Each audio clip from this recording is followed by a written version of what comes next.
Welcome back. Now, this year, the Peter Jackson International Motor Racing Series has attracted some of the leading talent in Formula Atlantics. 3 of the top 6 in the North American Series are Flying Dutchmen and our top Kiwis. For the last 2 years, the series has been dominated by this man, 22-year-old Hamilton driver Gregg Murphy. The defending champ returns from a season of Formula 2 racing in Britain and is driving his rebuilt Reynard Toyota. Fresh from winning the Nissan Mobile 500 series, Paul Radisich has traded in the tin top for one of the open wheelers.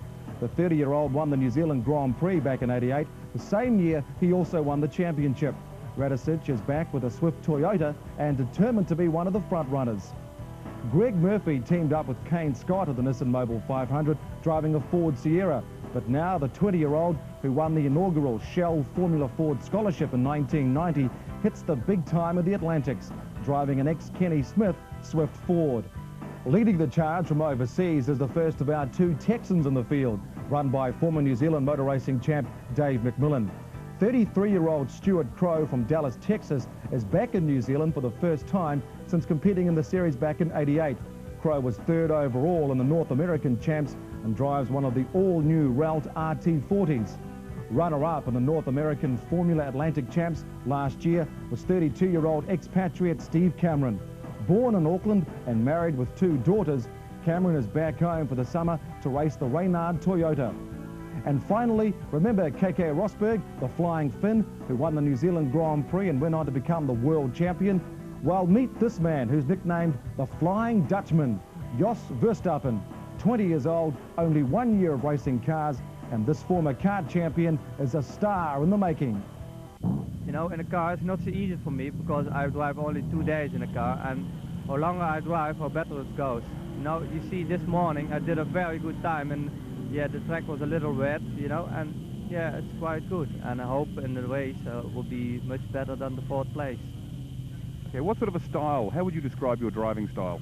Very hard and aggressive. I cannot allow somebody in the front. When I in the back of somebody, I want to pass him so quickly as I can. And back with our leader, there he is, just locking up the front wheel. That's Stuart Crow, the Texan who runs for the Dave McMillan team in the United States in the Atlantic Championship there. The guy is very well used to this car. This RT40, one of the new era Formula Atlantic cars, Dave. Yes, Ralt is the name that's significant with Formula Atlantic. It's one of the first chassis that was around in, say, 1975. But Ralt and Taranaki has redesigned, answered the challenge of modern technology, and the RT40 is really state-of-the-art. As Wayne said, it's got all the high-tech carbon fibers in there, and it's certainly now the car to buy. I know that Dave McMillan was saying over 10 cars have been ordered, bought and paid for the United States Championship next year. So great stuff for Ralt, and a return to the role of being right at the front of Formula Atlantic racing. Steve Cameron, the man leading this fight now between this trio with Gregg Murphy and Jos Verstappen right behind him. Steve Cameron, a guy from Auckland who's been in the States for many years, driving, as he says, trying to get the break-in that Paul Radisich and Gregg Murphy have struggled so hard for so long. This guy has too, but we haven't heard so much about him. And he's come back home to New Zealand to really show the Kiwi countrymen, his Kiwi countrymen, just what he's capable of. And we're just seeing some of it now, because we've heard of the Beds, we've heard of the Kenny Smiths, and the Paul Radisiches, not so much about Steve Cameron. Gregg Murphy fighting for everything he's got here in the Reynard. He's holding off Jos Verstappen, the young Dutchman, the man who's spent 10 years in kart racing, reaching right up to the top international level, ran in world championships, and got to drive an Opel Lotus championship in Europe this year, and went out, won the Dutch championship, won the Belgian championship.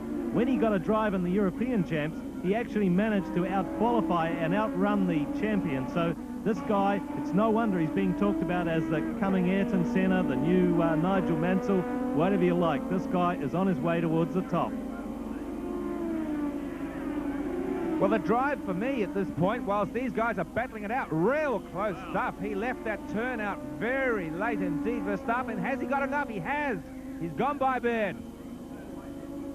But watch for Gregg Murphy. He's going to come up behind Baird pretty soon. That's the yellow shell car. Verstappen now has got the brake he needed, and he'll set off after Steve Cameron. There's our race leader, Stuart Crow from Texas, the 33-year-old, returned here to New Zealand where he didn't do so well before. He's really got on the case. He says that since he went home from here, hasn't missed 5 days of exercise ever since. Devoted his whole attention to this motor racing, and has been rewarded with a Super V title, and really came very, very close to the Atlantic title this year. Well, disaster there. You see the man in the green helmet, Steve Cameron. What a pity. Had a problem in the warm-up this morning. They had to do an engine change on his car. He's the guy who came home to New Zealand to try and win this series, and now look at this. It's ended up, he was running second out of the race. But there's the young Dutch sensation we're watching now, Jos Verstappen in the number 14 car, this run by the Graham Lawrence team. 20-year-old Dutchman really doing a good job in second place here as he rounds up one of the lap cars. He's actually starting to close in on Stuart Crow, so a bit of a sensation here as we go into the last lap. Well, I've got a watch on him, and he's pulled a second a lap in the last 2 laps. Is he going to run out of laps? I guess so, but it's Stuart Crow leading, but he's got maybe 150 meters at this point. It's an awful big ask to see if he could close that amount of room in 1 lap, but he's going to give it a go. This guy from Holland is just going to show everyone how to do it. But Stuart Crow rounding out the last corner. Stuart Crow rounds out the last corner down the back straight to the checkered flag, just ahead of the young Dutchman Jos Verstappen for the victory in race 1 of the Peter Jackson Formula Atlantic Series. But I have a very bad start, and it takes a long time to overtake Gregg Beard. And then it's come, and every lap was better and better because I want to beat him, but it was too many laps. You just ran out of laps at the end. Oh yeah, for sure. After 30 laps, for sure it's good. Car was marvelous, and the crew was telling me my gap between first and second, and it was a great race. Were you concerned at the end when he was closing on you? Yes, I was concerned, but I knew how much time he had to make up, and I knew how much time I had left, and I was trying to be conservative if that's possible behind the wheel.